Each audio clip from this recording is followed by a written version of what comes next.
Ja, einen wunderschönen guten Morgen zusammen, ihr Lieben. Ich wollte euch heute mal überraschen mit etwas. Gestern kam ja der Wunsch nach diesen Glücksimpulsen, dass ich die mehr einfließen lassen soll. Jetzt habe ich mir mal für heute etwas Besonderes überlegt, als kleines Dankeschön. Ich zeige euch jetzt eine kurze Impulslegung fürs Kollektiv.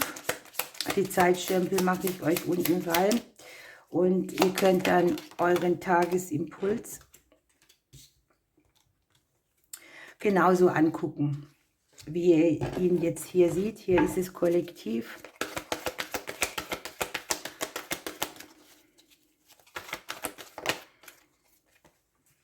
Hier kann es sein, bis jetzt, dass ihr mit Arbeitskollegen zu tun habt, dass ihr auf der Arbeit mit dem Thema Arbeit irgendwie gute Energien dabei habt, stabilisierende Energien, ein Projekt, das ihr umsetzen wollt, das langfristig wirkt. Das andere kann sein, dass Freunde einem Halt geben. Dass Kinder irgendwo gut ankommen in einer Situation, die sehr stabil ist, dass man an sich an dem Thema Freundschaft arbeitet.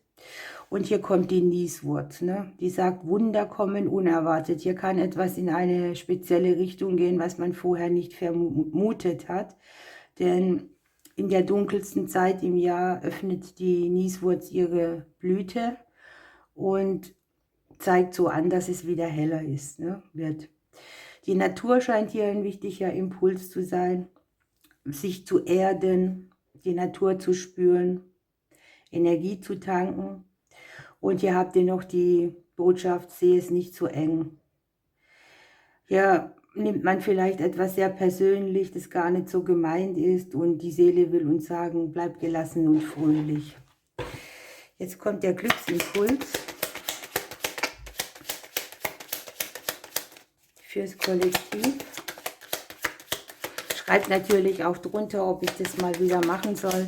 Mir ist es immer wichtig, dass wenn ich was ausprobiere, dass ihr Rückmeldung gibt, aber bitte freundlich. Ja, ein Glücksfall erwartet uns. Wir dürfen mit etwas rechnen. Hier das Wunder, hier der Glücksfall, das genau in unsere Richtung geht. Damit wünsche ich dem Kollektiv einen schönen Tag und wir fangen jetzt an mit den Sternzeichen. Dann hätte ich gerne den Impuls für das Sternzeichen Skorpion. Was darf ich den Skorpionen mitgeben? Ja, hier gibt es vielleicht etwas, das an unserem Herzen nagt. Ich bin ja auch einer. Mangel, die Herzensangelegenheiten zeigen sich. Für einige ist da vielleicht auch Liebeskummer. Verluste, die sie in dem Thema Liebe schon erlebt haben. Wir haben das Efeu dabei. Hier geht es um die Unendlichkeit, um das Verständnis dafür, dass alles mit allem verbunden ist, nichts für sich alleine existiert und dass Gegenwart, Vergangenheit und Zukunft miteinander sind. Hier darf man mit etwas Frieden schließen und in Freiheit weitergehen. Die Seelenbotschaft ist hier, die geistige Welt möchte mit dir kommunizieren. Öffne dich, hör genau hin. Und wir haben hier noch das Thema, überwinde dich. Ne? Manchmal muss man ein paar Brücken bauen zu jemandem, die einem auch was bedeutet. Also wenn du hier irgendwie einen Kummer hast am Herzen, die mit einer Person zu tun hat, dann darfst du hier auch mal auf jemanden zugehen. Die Angst vor Ablehnung weglassen. Denn hier könnten sonst wichtige Sachen nicht entstehen. Der Glücksimpuls für die Skorpione.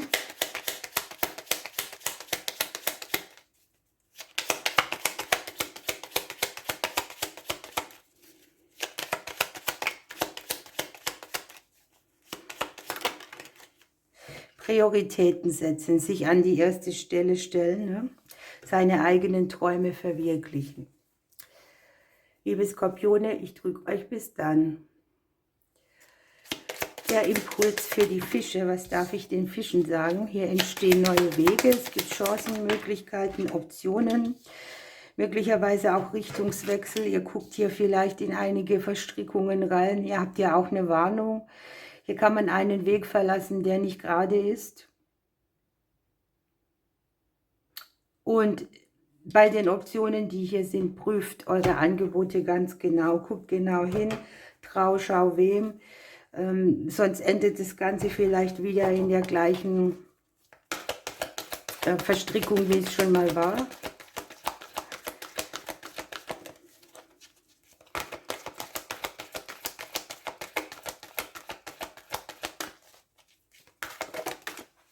Dann haben die Fische die Kornblume, das passt sehr gut, hier ist das dritte Auge drauf.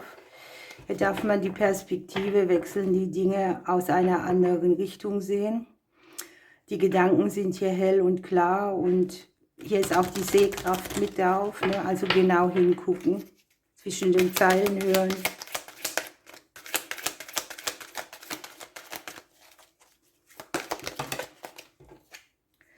Die Spiritualität wird hier angezeigt, die wieder mehr Einzug in euer Leben nehmen darf. Schaut auf eure Träume, Ahnungen, folgt euren Eingebungen, bleibt auch da ganz bei euch. Und ihr habt hier noch die lichtvollen Wege. Ne? Hier kann sein, hier sind die Wege ja auch, dass es Stolpersteine irgendwie gibt, dass man in eine neue Leichtigkeit geht. Vielleicht auch mehr mit sich selbst wieder klarkommt oder angebunden ist. Ne? Und der Glücksimpuls für die Fische. Ihr dürft in eure Angelegenheiten investieren, ja? Für euch einsetzen, auf euch hören, etwas für euch tun. Liebe Fische, ich drücke euch bis bald. Die Botschaft für die Krebse, das darf ich den Krebsen mitgeben. Welchen Impuls? Hier liegen Neubeginne, Themen, die ihr mit Kindern habt. Es kann ja auch so ein Thema sein, wo ihr im kleineren Bereich Distanz aufgenommen habt, ne, zu etwas, vielleicht auch zu Kindern. Hier ist eine Energie der Kindertage, die euch irgendwie auch erscheint, damit ihr über eure Grenzen kommt. Kann ja auch sein, es tun sich kleinere Dinge bei den Behörden, bei den Selbstständigen. Es kann ja auch um Kindergeld gehen, zum Beispiel. Ich habe trotzdem das Gefühl, das ist so dieses, ich sprenge die Mauern meiner Kindheit oder alles, was mit dem Thema zu tun hat. Dann habt ihr den Waldmeister hier, der macht eure Sinne offen, der lasst euch das Unsichtbare sehen und der lässt auch erkennen, dass das Unsichtbare und das Sichtbare miteinander verbunden sind. Dann haben wir hier die Reisezeit für euch. Die Seelenbotschaft sagt, euch ist ein wunderbarer Moment, eine Auszeit zu nehmen, frischen Wind zu kriegen, vielleicht auch zu verreisen. Und unterm Deck habt ihr noch die Verbindung nach oben, das passt sehr gut mit dem Waldmeister zusammen. Hier wird gesagt, dass der Schöpfer sich tief in dein Herz sehen kann, dich versteht und nicht bewertet. Also du brauchst keine Schuld auf dich nehmen und du darfst es genauso tun. Der Glücksimpuls für die Krebse. Oh, ihr habt ja auch mit einer guten Wende zu rechnen. Ein Glücksfall, irgendwas dreht sich zu euren Gunsten. Liebe Krebse, ich drücke euch bis bald. Der Impuls für die lieben Widder, was darf ich denen wieder mitgeben? Ja, bei euch geht die Sonne auf, kann ja eine Herzensangelegenheit sein. Eine Angelegenheit in der Liebe, die ihr gut gelöst kriegt. Vielleicht verliebt ihr euch neu. Irgendwas, lässt euch das Herz aufmachen.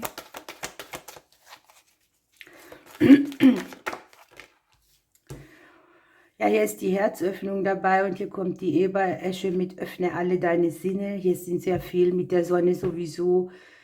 Kreativität, Ideen,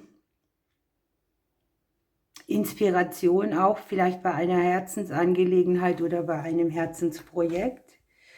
Und hier fließt dir schön viel zu, wenn du offen dafür bist.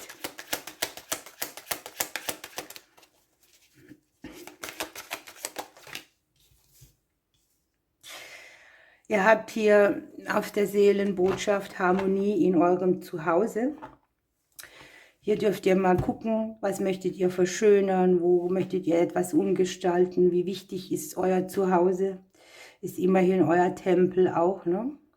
Es geht darum, dass ihr euer Umfeld schön gestaltet, damit ihr euch wohlfühlt. Ihr habt ja noch das Thema Kampf. Bei irgendetwas müsst ihr noch ein bisschen durchhalten. Da lohnt es sich auch, dafür dran zu bleiben und am Ball zu bleiben. Und der Glücksimpuls, ihr dürft jetzt manifestieren. Es ist eine gute Zeit für euch. Ihr lieben Widder, ich drücke euch bis bald. Was darf ich den lieben Schützen mit auf den Weg geben?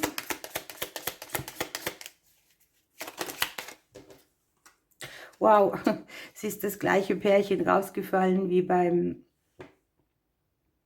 Widder. Auch hier geht die Sonne in der Liebe auf. Es betrifft euch selbst und den annehmenden Teil in euch. Ich habe unten uns selbst. Ich bin Aszendent Schütze. Ja, hier öffnet man sich, man ist bereit zu empfangen, man kann Herzensprojekte umsetzen, man lernt eine neue Liebe kennen. Eine feurige Energie, eine Ja-Energie. Und ihr habt mit dem Holunder noch die Botschaft, dass alles zusammengehört, ne? Hell und dunkel, Ebbe und Flut, dieses ganze Ding. Und die Karte sagt einfach, wenn man begreift, dass die Ewigkeit jetzt ist, dann versteht man auch, dass das, was man heute denkt, sich morgen manifestiert. Und wenn wir im Jetzt gut leben, dann haben wir in Zukunft eine schöne Vergangenheit. Hier ist Liebe und Freude, die ins Leben kommt. Die Seelenbotschaft sagt dir hier, mach ein bisschen Wellness, nimm dir Zeit für dich. Körper, Geist und Seele möchten mal eine Auszeit und hier geht es um die Liebe. Die Liebe wartet auf dich. Schau genau hin und erkenne sie in deinem Leben. Wunderbar passend. Der Glücksimpuls. Ihr habt ja ein Aha-Erlebnis, das euch bereichern wird. Eine gute Eingebung. Ja? Ihr lieben Schützen, ich drücke euch bis bald. Liebe Löwen, hier kommt euer Impuls. Euch gehen neue Türen auf, ein Erfolg wird sich einstellen. Ihr kommt zu mehr Sicherheit in irgendeinem Thema. Es kann jetzt hier über eine Freundschaft sein, es kann auch sein, ihr kommt besser bei euch selbst an. Ihr habt hier Kommunikation angezeigt als Mittel. Vielleicht ist es hier möglich, dass euch irgendjemand, der euch wichtig ist, eine gute Nachricht überbringt. Oder dass ihr euch mal mit einem Freund austauscht.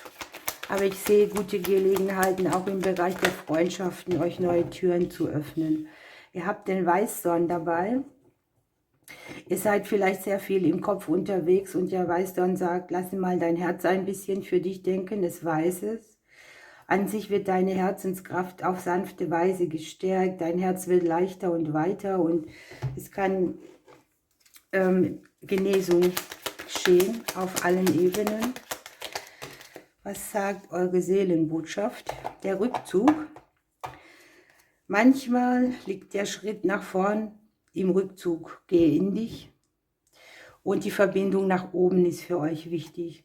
Hier sagt die Karte, euer Schöpfer sieht tief in euer Herz und er versteht es und wertet nicht. Und du darfst es gleich tun. Der Glücksimpuls. Du schaffst das, das ist sehr ermutigend, ne? Ihr lieben Löwen, ich drücke euch bis bald. Der Kurzimpuls für die lieben Zwillinge. Das darf ich euch mitgeben. Vielleicht zweifelt ihr an irgendetwas oder seht die Richtung nicht richtig. Es ist auch die Warnung, ein bisschen aufpassen, zwischen den Zeilen hören. Vielleicht hadert ihr auch mit irgendeiner Entscheidung, die es zu treffen gibt.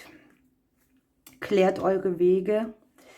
Hier geht euch eine neue Tür auf. Hier gibt es Möglichkeiten. Auch, dass ihr euch so ein bisschen sicherer fühlt. Vielleicht dürft ihr auch auf eurem Weg genau hingucken. Ne? Was läuft hier in eine falsche Richtung? Wo brauche ich eine Kurskorrektur? So, dann habt ihr hier die Wildrose. Die sagt euch, Liebe erschafft Schönheit. Es geht um eure eigene Vollkommenheit und die schöne Wildrose reicht euch ihr Herz mit ganz viel Liebe drin, die ewig ist und auch bedingungslos. So, dann der Seelenimpuls. Tanzt, bringt eure Leidenschaft zum Ausdruck, bewegt euch und findet euren Platz. Das ist hier, ne? Das passt total gut. Ihr sucht hier vielleicht Wege, um irgendwo anzukommen oder eine unstimmige Situation zu verlassen. Und hier ist das Gefühl, da bin ich zu Hause, da fühle ich mich wohl. Egal in welcher Situation du bist, kann natürlich auch um dein Zuhause gehen. Und es geht darum, den Seelenplatz zu finden. Und die Wertschätzung für das auch zu haben, was man bereits besitzt. Der Glücksimpuls für die Zwillinge. Die Zeit ist noch nicht reif. Hier ist ja auch die Warnung, ne? Guckt ein bisschen genauer hin. Klärt euch, bevor ihr irgendwas auf den Weg bringt. Es braucht irgendetwas noch ein bisschen Geduld. Liebe Zwillinge, ich drücke euch bis bald. Der Impuls für die Wagen. Darf ich den Wagen mitgeben? Selbstliebe, Themen, Wertschätzungsthemen, Ausgleichen von mangelnden Gedanken. Hier kann auch sein, irgendwo wartet ein Seelengefährte auf euch. Liebt euer Geld, liebt euch selbst, seid euch selbst was wert. Hier sind viele Emotionen, die herzöffnend sind, die die Seele heben, die euch glücklich machen.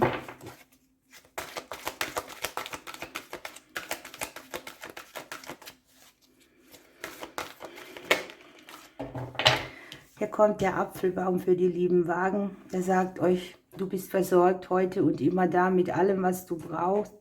Ihr dürft in Dankbarkeit empfangen und es wieder Bau machen. Er liebt das Leben, die Liebe und er bringt immer wieder frische Früchte auch hervor. Ne? Die Seelenbotschaft für die Wagen. Die Dankbarkeit, das doppelt sich ein bisschen. Ihr dürft ja angucken für das, was ihr schon habt, egal was auch immer, eure Vitalität, die Partner. Vieles ist vielleicht auch schon selbstverständlich geworden und hier ist einfach der Hinweis auf das, was man hat, mit Dankbarkeit zu gucken. Hier kann sein, ihr habt irgendwo einen inneren Konflikt nicht gelöst. Da dürft ihr euch klären, das für und wider. Es geht um Situationen, die ihr vielleicht schon beenden wolltet, aber einfach dabei geblieben seid, weil ihr gedacht habt, wenn ich gehe, verliere ich etwas.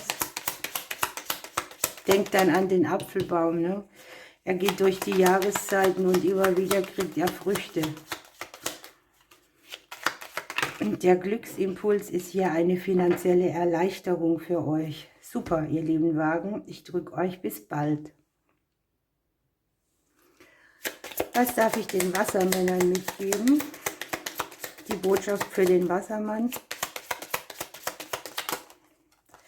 Der Fuchs kommt hier heute ziemlich oft raus. Es scheinen gerade auch Zeiten zu sein, wo man sich sehr hinterfragt, wo man überlegt. Hier geht es darum, eine Situation zu überwinden, in der sehr viel Misstrauen mitschwingt. Zum Beispiel auch in Beziehungen, bei allen Verträgen, bei allen Verbindlichkeiten, die man so hat. Zweifel, die auf der Herzensebene liegen, die Beziehungen, Verbindungen auch erschweren. Manchmal ist es ein gesundes Misstrauen auch genau richtig. Und der Fuchs gibt euch mit, schlau zu sein, genau hinzugucken, nicht alte Kreisläufe nähren. Eine Sache, die irgendwie euch im Weg steht, um gute Beziehungen auch zu führen oder gute Sachen an Land zu ziehen, die verbindlich sind. Ihr habt die Schlüsselblume dabei. Hier geht es um eure Kindheitsträume, um eure Herzensprojekte. Und die Schlüsselblume öffnet euch Seelenräume. Der Himmel geht auf. Die Seelenbotschaft.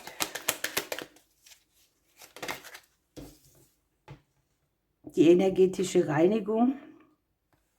Schmeißt alte Energien raus. Macht einen energetischen Frühjahrsputz. Versucht zu räuchern. Lasst die Sonne herein. Dekoriert mit Blumen. Egal, was auch immer euch gut tut. Und ihr habt die Dankbarkeit unten dran. Hier dürft ihr wieder mehr Wertschätzung haben für das, was ihr habt. Egal, was es ist. Euer Zuhause, den Partner. Und es macht so ein bisschen aufmerksam, dass vieles schon selbstverständlich geworden ist. Ihr dürft in euch und eure Angelegenheit investieren. Ihr lieben Wassermänner, ich drücke euch bis bald. Der Impuls für die lieben Stiere. Was darf ich den Stieren heute mitgeben? Ja.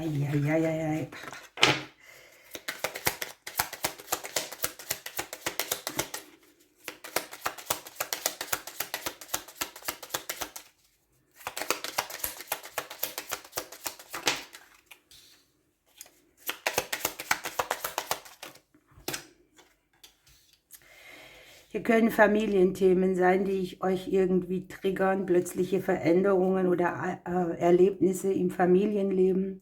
Es kann aber auch sein, dass euch plötzlich irgendetwas Harmonie bringt, einen Frieden, dass ihr eine Wunde schließen könnt. Ja, es ist so, dass sich vielleicht auch Wenden anzeigen. Hier ist eine sehr schnelle Energie, die aus oder im Familienleben eben kommt.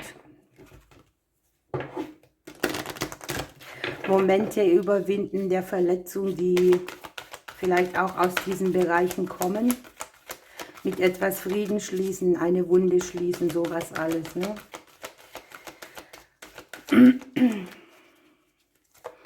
Heißt auch, egal was hier ist, lass dich nicht aus der Ruhe bringen. Ihr habt die Erle, hier geht es um Grenzen setzen, mit etwas abschließen. Und ihr kriegt hier gesagt, wenn ihr Grenzen zieht, beweist ihr Selbstliebe. Ihr kriegt von der Erlenkönigin hier einen Sternenschutz. Ihr dürft euch zurückziehen, wenn es euch zu viel ist und dann gestärkt wieder auftauchen. Die Liebe wird hier abgefragt. Hier wartet irgendwo Liebe auf dich. Schau genau hin, erkenne sie. Hier kannst du vielleicht auch etwas aus deinem Familiensystem, was Wunden in diesem Bereich sind, bereinigen. Hier sind die lichtvollen Wege für die Stiere. Hier geht es um die Stolpersteine, die wir im Leben eben alle haben. Und die Aussage ist einfach, dass ihr eine neue Leichtigkeit erlebt und Glück und Liebe euer Lohn auch sind. Ihr dürft mit einer positiven Nachricht rechnen. Liebe Stiere, ich drücke euch bis bald. Liebe Steinböcke, was darf ich euch mitgeben? Auch hier wieder der Fuchs, ja, jetzt bei sehr vielen Sternzeichen dabei. Es sind irgendwelche schwierige Situationen, Herausforderungen, Konflikte. Vielleicht auch so ein bisschen dieses Ding, ich nehme mein Schicksal in die Hand. Ich gucke, wo ich mir irgendwo Erleichterung erschaffe, damit ich nicht immer mit gleichen Dingen konfrontiert werde. Es gibt so manches Kreuz, das muss man gar nicht sagen. Das macht man, weil man es nicht anders gelernt hat.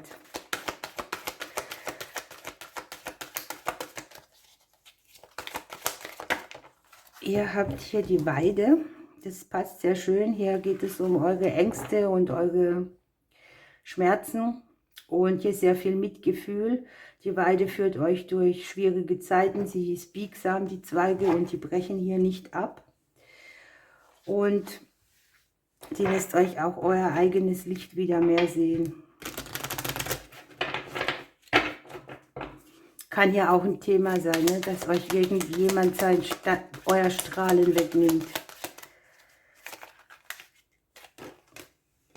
Die Seelenbotschaft, ihr habt hier die Musik. Es geht nun um die Töne, die euch glücklich machen, die euch gut tun. Die Seelenmusik, genießt da. Musik verändert auch die Schwingung. Und es geht ein Stückchen weit um Vertrauen. Hier leuchtet ein Licht am Ende des Tunnels. Richtet eure Augen drauf. Hier ist ja eher so dieses Misstrauen oder sich das nicht zutrauen. Und dann geht es weiter in die richtige Richtung. Der Glücksimpuls, ihr habt Amors Pfeil. Es tut sich vielleicht was in der Liebe. Und ihr dürft Prioritäten setzen, ne? Grenzen aufzeigen, euch selbst in den Mittelpunkt stellen. Liebe Steinböcke, ich drücke euch bis bald. Liebe Jungfrauen, jetzt kommt eure Botschaft mit gesprungenen Karten. Was darf ich den Jungfrauen hier mitgeben als Impuls?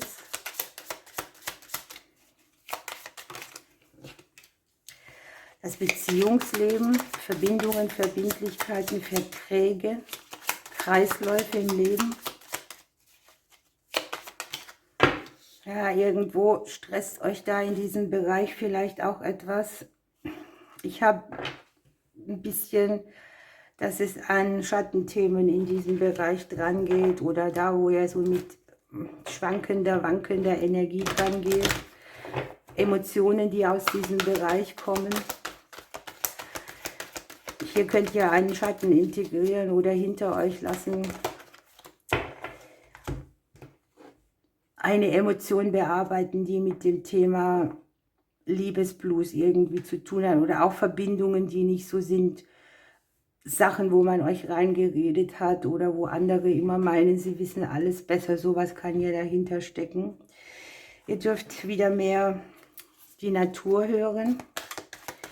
Hier tönt es in Harmonie. Euren Einklang wieder mehr spüren. Aus den Seelenbotschaften habt ihr hier die Farben des Lebens. Hier geht es darum, der grauen Welt oder der Monotonie zu entfliehen. Die Fülle von Möglichkeiten zu entdecken, die das Leben hat. Das Leben ein bisschen bunter gestalten, außen und innen, etwas Neues ausprobieren. Und hier ist noch das Ausmisten dabei. Das ist hier eine Art loszulassen. Denn was man im Außen hier loslässt, spürt man auch innerlich nicht mehr so doll.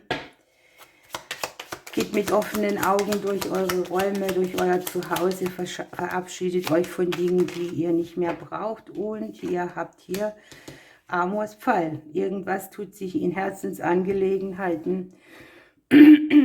Verbindungen werden besser. Ihr könnt das Herz wieder öffnen. Ihr spürt die Liebe zu allem viel mehr. Und jetzt wünsche ich euch eine schöne Zeit. Ich drücke euch bis bald.